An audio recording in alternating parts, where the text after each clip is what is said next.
In this video, we will learn about Lolli's mate. This checkmate pattern is named after Lolli, an Italian chess player. This checkmate pattern involves the use of pawn and queen to checkmate the enemy king that is usually castled kingside. Let us study this pattern with the help of some examples. In this position, you can see white has a pawn on f6, and this can become quite an important attacking piece if we make a right use of it. We can start with the move queen to g5 here that threatens the checkmate on the g7 square with the move queen takes g7, and the only move to defend this type of checkmate is to play the move g6, and after g6 we play the move queen to h6. And now you can see the forcing nature of this checkmate. Just with the help of two pieces, the pawn and the queen, we have created an unstoppable threat of queen to g7 checkmate.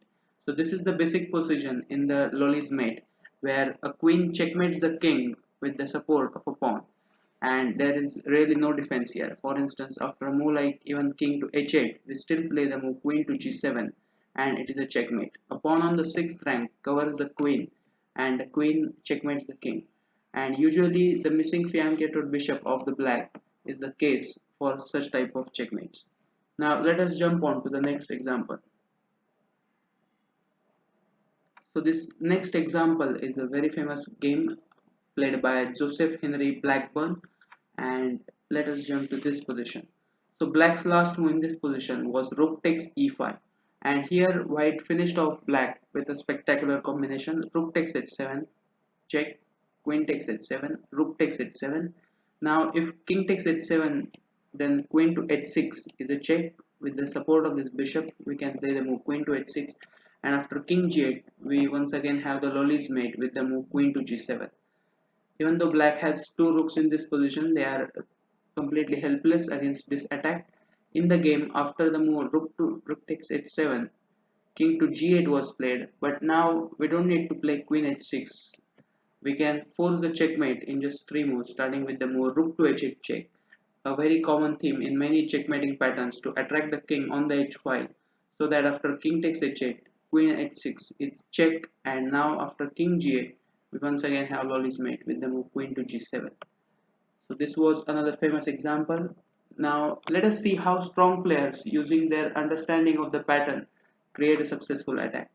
Now this is the game of Bobby Fischer with the white pieces, and let us jump on to a critical position in this game.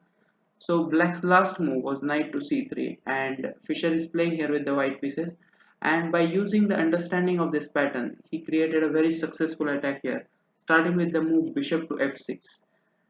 Now here we can see how important it is to know your patterns, because after g takes f6, e takes f6, once again we are threatening with the Lolli's mate, and this attack would be unstoppable. Black would have to play a move like king h8, and then after knight f3, white has a very successful attack here.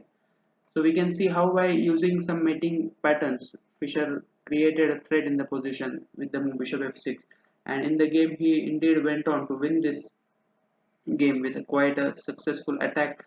And once again a checkmate threat, a similar one to the Lolli's mate, was created here with the move queen to g7, and after queen f8 he managed to finish off black here with a spectacular combination, because after king takes h7, h takes g6, if king g8, then we have rook h8, a mate, and after king takes g6 we have bishop to e4, a checkmate once again.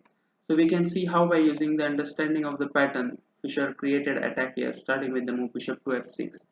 Now let us look at another game, another concept in such positions. Now we already know that we can threaten checkmate in this position with the move queen to h6.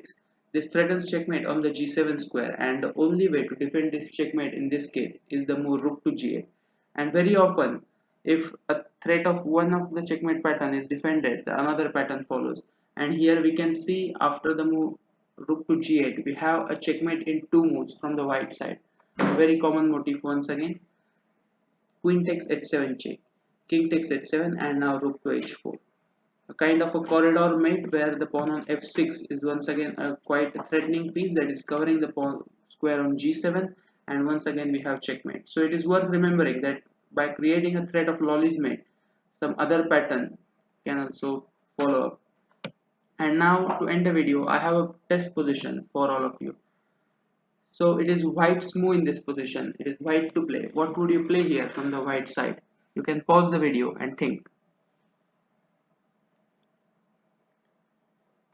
Yes, once again we can start with the move queen to h6 that threatens checkmate on the g7 square, and when black plays the move rook to g8, we have another mechanism of delivering checkmate. We play the move rook to c8, a distracting move, and if this rook is taken, then we play the move queen to g7, which is once again a Lolli's mate.